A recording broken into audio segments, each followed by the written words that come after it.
Hello everyone, welcome back to my new vlog. It was a study tour and I thought why not make a long vlog Uni life it. Always on the go, so let's dive in without wasting the time. In our architecture syllabus, we had the conversation of architecture. We visit heritage site in 19 minutes from Karachi. First setup, Shah Jahan Mosque, which is just 15 minutes away from Makli Thatta. Built by the Mughal Emperor Shah Jahan in 1644 to 1647. Its architecture blend Persian, Mughal, Turkish and Indian influence. Shah Jahan Mosque is the largest mosque in Thatta. The design was based on 3 SL central domes, flanked by smaller domes, intricate tile work, blue, white, turquoise. The material used in the construction of Shah Jahan Mosque are brick, local red brick, glazed tiles, blue, white, turquoise in color, coffee and limestone. 400 plus years old, still standing strong, giving them beautiful aesthetic vibes and the legacy of Mughal, Turkish and Indian influence. Before entering the mosque, we remove our shoes and wash our feet. A large wudukhana was right beside the entrance. As we step inside, the mosque temperature was pleasantly cool, a contrast of scorching heat outside. This was due to the thick brick walls and the ventilation through About the 400 years old UNESCO heritage marvel in Thatta, built by Shah Jahan Emperor, is a unique blend of aesthetic, architecture and different influences. Their hiring tourist guide us about the mosque and different techniques which are used in construction of this mosque. And the main purpose of this mosque was sound traveling and temperature control. They gave a warm welcome and guide us about the mosque and its features. Now let's listen to the discussion between our guide from the higher management and our respected teacher Sir Asim Mubin and the valuable information we received.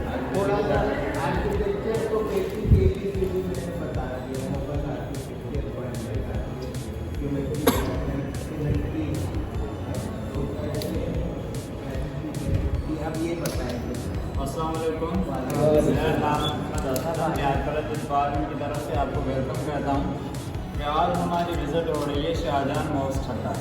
ये है शाहजहां मस्जिद ठट्टा जिसको शाहजहां मुगल शहंशाह ने तामीर करवाया था। 1644 में इसका काम स्टार्ट हुआ, 1647 में मुकम्मल हुई है। 3 साल उसी ज़माने शाहजहां की करेंसी के 9 लाख रुपये पे खर्चा हुआ था। तब आगे इस मस्जिद शरीफ के 100 गुंबज हैं, जो डोम्स हैं ये 100 यानी मल्टी डोम्स है, ठीक है ना। 6 बड़े हैं और 94 गुंबज छोटे हैं। इसमें सही कह रहे हैं 96 और वो कह रहे हैं। और आप टर्की भी जाएंगे ना तो ओटोमैन पीरियड सल्तनत उस्मानिया में जो पुरानी मॉस्क है उसमें आप मल्टी डोम्स देखेंगे जस्ट लाइक दिस। प्लीज 20,000 लोग एक टाइम पे नमाज पढ़ सकते हैं इस पूरी मस्जिद के अंदर। तो मस्जिद की इंटरेस्ट गुंबज में 5 वक्त की इमामत की जाती है। 100 गुंबज हैं, 6 बड़े 94 छोटे, ठीक है। और 20,000 लोग नमाज पढ़ सकते हैं। तो 5 वक्त के लिए यहाँ इस इंटरेस्ट वाले गुंबज में इमामत की जाती है जो वक्ती नमाज है, और जुम्मा ईद के लिए आगे मेन गुंबज में जाके इमामत की जाती है।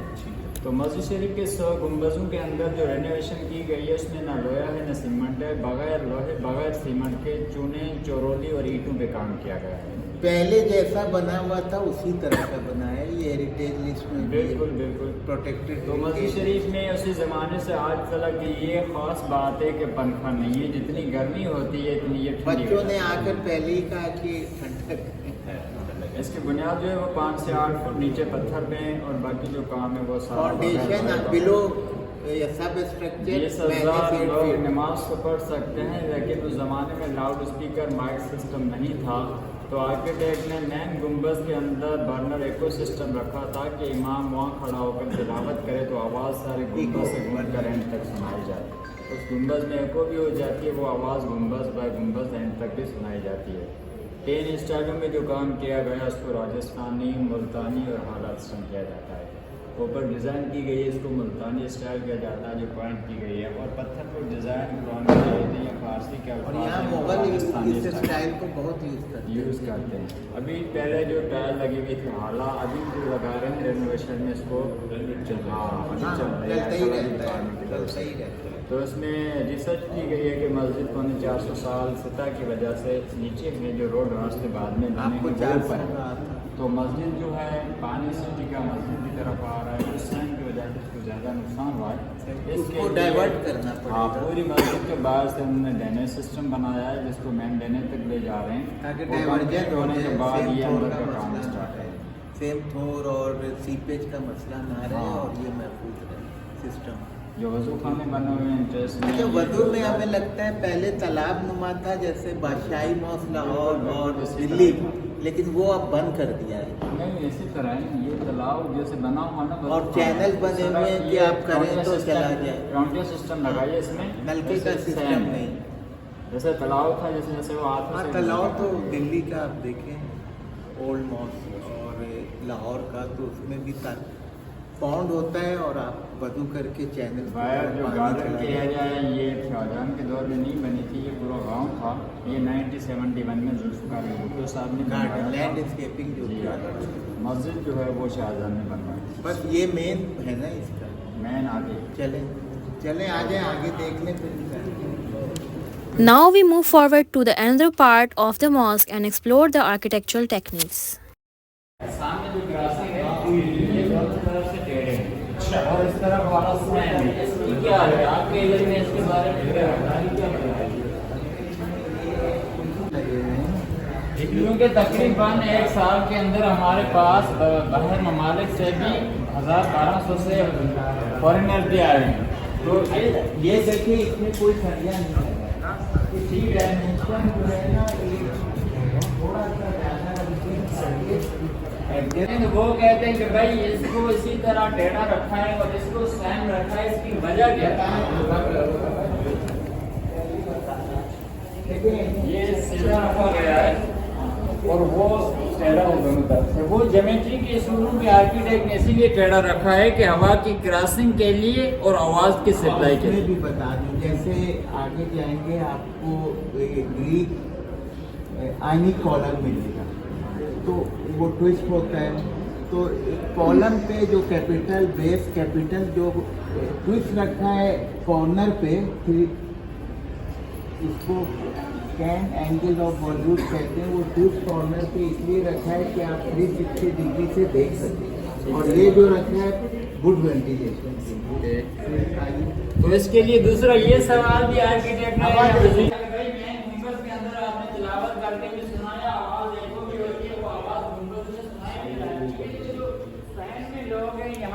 यहाँ तो कोई गुंबद नहीं है, तो आवाज कैसे पहुंचे? देखिए आप शाहजहां और लाहौर भी जाएंगे। As we explore further, we discuss the techniques used in the window, intricate jali, lattice work, and many more construction techniques which give aesthetic look. After exploring the mosque, we step outside from some perfect pictures moment, capturing the grandeur of Shah Jahan Mosque. Courtyard connected the prayer halls, a serene space where we gathered for a group photo. All the classmates gathered together for a group photo, capturing the cherished moment of Shah Jahan Mosque. A farewell to the mosque and headed toward our next destination.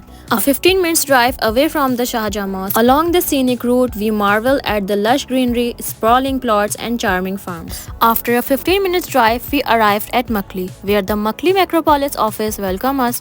We parked the bus and stepped right in. Before entering, we admired the striking gate of Makli Metropolis. Stepping inside, we entered Makli's vast graveyard, a 400 years old necropolis with tomb dating back to the 14th century. We explored ancient grave built with bricks and sandstone, featuring simple arches, stones, and slabs. The construction techniques include comparison brickwork and Qibla-aligned layout, showcasing Sindhi Mughal craftsmanship. Nearby, snack chamber perform and tourists from afar join us. Students snapped photo for the grave and the nearby tombs. As we wandered through the Makli, we saw numerous tombs showcasing a diverse architectural style and construction techniques. The Makli graveyard exhibit exquisite craftsmanship, brick masonry, intricate jali work, glaze tiles, inlays, and carved sandstone facades. All of these highlighting unique conservation techniques that preserve these ancient structures. Students were busy with photography and documentary filming, capturing the heritage of this site. Finally, we reached the tomb of Diwan Shurfa Khan. Inside the tomb, we listened to our guide narrations about his history and architectural significance. Now let's move forward and listen what our guides give information about the तो history. मेरे हिसाब से भले यहाँ का हो किसी और जगह का, क्योंकि हमारे मेहमान हो आप, और क्योंकि सुबह की आप समझोगे कि मुस्तकबल हो। और ये मकली का कब्रिस्तान है, हमेशा 3 किलोमीटर आगे मगरब से स्टार्ट होता है और यहाँ मशरक पे ख़त्म हो जाता है। यानी कि मगरब की तरफ में इसीलिए जिक्र मैंने किया था क्योंकि मगरब की तरफ वो शुरुआती दौर है इस कब्रिस्तान का। यानी कि यहाँ पर अगर 4 डायनेस्टी है उनमें से जो शुरुआती जो दौर यहाँ के लोकल सिंधी रूलर थे, जिनमें से बड़ा एक फेमस रूलर जाम तमाची था, उनके साथ जाम निज़ामुद्दीन जाम लितो और उनका कमांडर बलोच कमांडर दुल्ला दरिया खान यहाँ पर रखा हुआ है। उन लोगों ने इस कब्रिस्तान का बुनियाद भी अपने दौर में रखा था। जो यहाँ से 2 किलोमीटर आगे आपको सिटी नजर जो ठट्टा आ रहा है, वो ठट्टा सिंध का कैपिटल था, यानी कि ये इलाका सिंध का 400 साल कैपिटल रहा है। बिल्कुल बिल्कुल सही। यानी कि 1314 से लेकर 1739 तक सिंध का कैपिटल ये इलाका था। ठट्टा रहा है। क्योंकि इसका बीच में पुराना जो नाम भी बता दें। पुराना नाम इस इलाके का नंगर था। नंगर। नंगर। यानी कि इस शहर ने नंगर, इसीलिए इस शहर पे बार बार हमले भी होते थे, ये शहर बार बार टूटता भी था और ये शहर बार बार बनता भी था। इसी दिखा सकते? बिल्कुल सर साहब, वो चलेंगे, बोले आपका। ठीक है। और इस कब्रिस्तान की जो कुल एराजी 912 एकड़ है और ये 10 स्क्वायर किलोमीटर है। ये याद रखें कि 10 स्क्वायर किलोमीटर, जिस वेबसाइट पे जाएंगे वो यही लिखा हुआ है 10 स्क्वायर किलोमीटर, और एकड़ कह रहे हैं 1 एकड़ 4840 गज के बराबर होता है। हम हेक्टर भी चलाते हैं, कंटिन्यू करें। और इसके अंदर 5 लाख कब्रें हैं इस कब्रिस्तान के अंदर। हाँ, इसमें वेबसाइट पे जाएंगे तो अक्सर जगह 5 लाख लिखा है और अक्सर जगह नियर 1 मिलियन यानी 9-10 लाख लिखा है, तो दोनों चीजें वाइस वर्सा। फिर इसीलिए सर ने सही बात की, अभी जो ये कब्रिस्तान का जो रोड है, रोड की जो बैक साइड है वो भी इस कब्रिस्तान का हिस्सा है, मगर ये जो 912 एकड़ से ये 1981 से ये यूनेस्को की वर्ल्ड हेरिटेज साइट डिक्लेयर है। ये अच्छा, ये भी सही कहते हैं। आप पढ़ेंगे, जब रिसर्च करेंगे तो 1981 में it was declared UNESCO world heritage site, और पाकिस्तान में 6 साइट्स तकरीबन ऐसे हैं which is in world heritage UNESCO site. Funding भी देती होगी, और जैसे लाहौर का बादशाही मस्जिद, कुछ क्लस्टर ऑफ हाउसिंग भी हैं इंटीरियर में, वो सऊदी अरब में अलुला सिटी वो protected world heritage UNESCO list में, वो गारों को काट के कमरे बने हुए हैं। तो इस तरह 6 हमारे हैं जो प्रोटेक्टेड हेरिटेज लिस्ट में, ठीक है ना, वर्ल्ड हेरिटेज लिस्ट में यूनेस्को। बाकी तो मोर देन 600 कराची की बिल्डिंग प्रोटेक्टेड हेरिटेज लिस्ट में, control by Sindh culture department और SBCA लुक आफ्टर करता है। चले कंटिन्यू। और इसके अंदर जैसे कि 4 जो डायनास्टी है, पहले सम्मा थे जाम तमाची, जिनकी 1340 से लेके 1520 और 1521 तक यहाँ पर रूलिंग रही है सिंध के ऊपर। उनके बाद जो सेंट्रल शाह के जो अरगुन आया था, शाहबेग अरगुन, आखिरी शाह हसन अरगुन, जिन लोगों ने 1521 से लेके समझो कि 1555 तक यहाँ पर रूलिंग की है सिंध के ऊपर। मुगल भी आए थे। उनके बाद फिर वो कारपेंटर फैमिली जो अफगानी जो तरखान यहाँ पर आए थे, जो 1555 से लेके 1592 तक। फिर 1592 के बाद फिर अकबर मुगल दौर का यहाँ पर दौर शुरू हो गया था, जो अकबर के जो 9 रतन थे, बहुत सुना होगा आपने 9 रतन। उनमें से एक रतन का नाम था अब्दुर्रहीम खानाना खाना। बिल्कुल, अब्दुर्रहीम खानाना खाना। जैसे कि उस जमाने के नाम बड़े अजीब नाम होते थे, जैसे कि आपने उधर नाम देखा गैरत खान, जैसे कि अजीब नाम 400-500 साल अजीब नाम होते थे। जैसे कि यहाँ के लोगों के तो नाम किरण कांडेरो भी होते थे, अजीब नाम होते थे ना। उनमें से फिर 1700 के बाद जैसे कि इंडस ने शहर का रुख चेंज कर दिया था, तो फिर इस इलाके के ऊपर एक जवाल आ गया। पहले शहर का उरूज था, बाद में इसका जवाल आ, क्योंकि ये पूरा हब था। यानी कि इंडस और समंदर को सबसे पहले जो बंदरगाह होती थी, जैसे कि वो ठट्टा की होती थी, इसीलिए ठट्टा शहर के अंदर 300 से ऊपर लाइब्रेरी या मदरसे थे, जो वक्त के हिसाब और बाकी बादशाहों के हमलों के हिसाब से वो टूट के सब चीजें तबाह हो गई थी। उनमें से जो शहर था, वो मोस्क जो बनी हुई है ठट्टा के अंदर, जो शाहजहां मोस्क है, हालांकि वो लास्ट मोस्क बनी है, क्योंकि इनसे पहले 2 मोस्क ठट्टा के अंदर और भी बनी है, मगर वहां पर बंदे नहीं जाते हैं। ये मुगल दौर का है अभी ये जो पूरा जो क्लस्टर है, ये मुगल दौर का है। ये समझो कि 16 और 17 सेंचुरी ये मुगल क्लस्टर है। उनमें से ये Nawab Diwan Shurfa Khan, he is a finance minister, ये मुगल दौर का वजीर खजाना है। तो ये मकबरा इसके मरने के पहले नहीं, पर इसने अपनी जिंदगी में बनवाया था, इसीलिए इनके अंदर वो कब्रें हैं मौजूद है। बाकी जो आम जो बंदे हैं वो बाहर रखे हुए हैं, मगर इन कब्रों के ऊपर आपको हमेशा 2 लैंग्वेज मिलेगी, एक तो अरबी मिलेगी, दूसरी पर्शियन मिलेगी, क्योंकि वो जो हमारी समझो कि हमारी भी एक ऑफिशियली जबान समझो को आप उसको कह सकते हैं। मेन गेट नागौर वागौर वो करके। तो अभी तो बनाई यार है। इधर देखिए ये दो पॉइंटेड आर्चेस पैरेलल है, ऊपर के भी बोथ साइड पैरेलल है। ये ओगी आर्च किसको कहते हैं मिस्टर उसामा? ओगी आर्च, ओगी आर्च, वो जो आप देखें, आप लोग एक चीज मैं कह दूं कि जब भी साइट विजिट पे आते हैं, स्टडी टूर पे आते हैं, तो इंडिविजुअली अपना ऑब्जर्वेशन बहुत अच्छा रखें, ठीक है ना?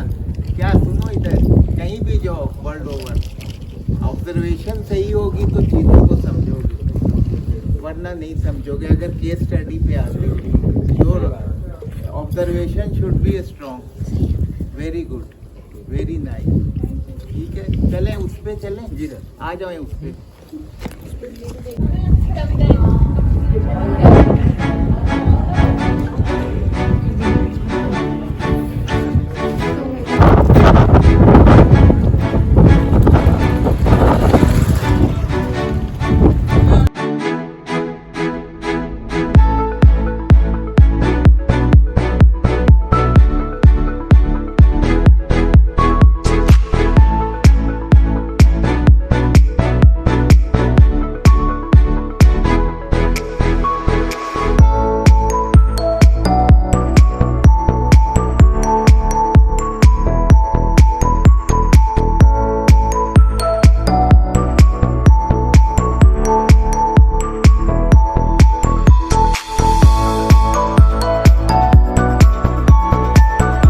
Let's gather some informative knowledge about this Jin one. कौमों के पास ऐसे वर्षे होते हैं ना, वो कौमें कभी भी खत्म नहीं होती है।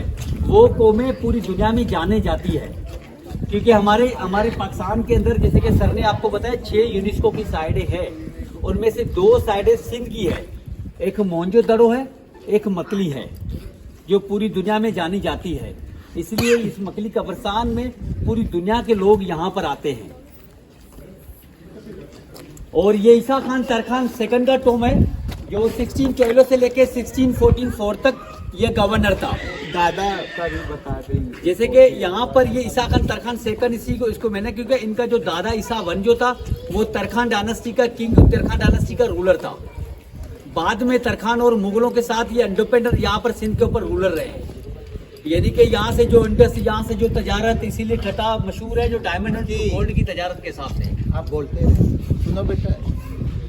और इस मकबरे को कुदरती आफत, जिसको हम जलजला कह सकते हैं, इसकी वजह से इसको बड़ा एक झटका भी मिला था, जो जलजले की वजह से ये जो पूरा पीस गिरा हुआ है, ये आज का पीस नहीं गिरा हुआ है। मेरे हिसाब से आज से 50 साल पहले ये 1971 का गिरा हुआ है।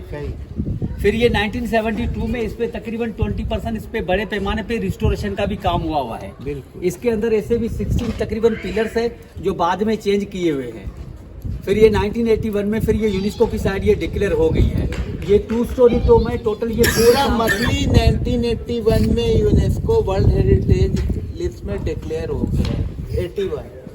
फिर ये टोटल ये 2 स्टोरी जो टोम है, ये पूरा 84 पिलर्स पे खड़ा हुआ है। ये कोई स्टील, कोई सीमेंट इसके अंदर इस्तेमाल नहीं हुआ है। ये वक्त तो 400-600 साल पहले। ये पूरा वो इंटरलॉक सिस्टम है, जैसे कि चारपाई एंड चेयर हम लोग जोड़ देते हैं। ये पीस टू पीस इसमें ऐसे जुड़े हुए हैं। इंटरलॉकिंग सिस्टम है। उस वक्त आपकी स्टील कहाँ था? और इसके में सर जैसे कि कॉलम बताया आपने? 84 कॉलम है। और नाम इसका ईसा। कॉलम क्या कहते हैं, वो भी डिफरेंट है। बिल्कुल। और इसके अंदर आपको मुख्तलिफ रिलीजन मिलेंगे ना, क्योंकि यहाँ पर वो साइनें भी है। हाँ। जैसे कि हिंदू की यहाँ पर 2 साइनें पड़ी है। हिंदू गुजराती। हिंदू की बड़ी 2 साइनें हैं। जैसे कि एक टेंपल पे जाओगे तो आपको स्वास्थ्य का मिलेगा, जिसकी 19 में जर्मन ने कॉपी की है। दूसरी हिंदू की साइनें आपको त्रिशूल मिलेगा। ये त्रिशूल नहीं लगा होता है, जिसको कहते हैं हाँ, भाला, विष्णु, शिवा, भरमन, शायद उसको वो कहते हैं। और उसके बाद यहाँ पर आपको 6 कोने वाला स्टार भी मिलेगा, जो इजराइल के झंडे के ऊपर है। और जैसे कि क्रॉस भी आपको मिलेगा, जो चर्चों में ईसाइयों के जो मैसेज होते हैं, वो दिखा सकते हैं आप। उसके बाद एक और देखकर वापस सही है sir. Inside this tomb, we admired the intricate graves and absorbed the stories of Afterwards, we headed toward the Indus River, where we listened to its timeless history. नहीं सर, ये इंडस रिवर गुजरता था तो इस शहर की और इस कब्रिस्तान की एक झलक भी नजर आती थी आपको। मगर वो 17वीं सेंचुरी के बाद जैसे कि इंडस ने यहाँ से अपने रुख चेंज कर लिए थे, फिर इस इलाके की वो हैसियत, इस इलाके की वो लेवल खत्म हो चुकी थी। क्योंकि ये वो दरिया था, दरिया के रास्ते जो मुख्तलिफ कंट्री से जो समुद्र और दरियाओं के साथ जो तजारत के लिए भी यहाँ आते थे और यहाँ तैलीम एजुकेशन के लिए भी यहाँ आते थे। इसीलिए शहर पे बार बार जो हमले होते थे वो दरिया यही रास्ता था। इसलिए ये अभी जैसे कि सामने जो शहर है वो ठट्टा शहर है, जैसे कि नंगर बाद में ठट्टा वो कैपिटल था, ये दरिया था, तो ये आखिरी आराम का है। अभी ये जो तो सर दरिया सिंध जिसको इंडस रिवर, जो आज भी जो इंडस रिवर लद्दाख को इन इलाकों से निकल। There were a glass enclosed graves with sliding door restricted our entry. And that's wrap up our Makli adventure. We explored ancient Tom, learned about Sindhi Mughal architecture and soaked in the history of Indus River. Now we headed to Cafe Imran for our lunch. Cafe Imran graced us with its stunning entrance and newly renovated ambience. We savored a delicious meal soaking in the cozy vibe. After lunch at Cafe Imran, we prayed Namaz-e-Asr and then headed to the university. This trip was a blend of heritage, culture and hidden wonders. If you love exploring the past, Shah Jahan Mosque and Makli are yours to discover. A huge thanks to Sir Asim Mubin for organizing this trip with such proper management, from guiding us through Shah Jahan and Makli's hidden gems and ensured the safe return. Don't forget to like, comment and share. We'll see you in the next video. Allah Hafiz.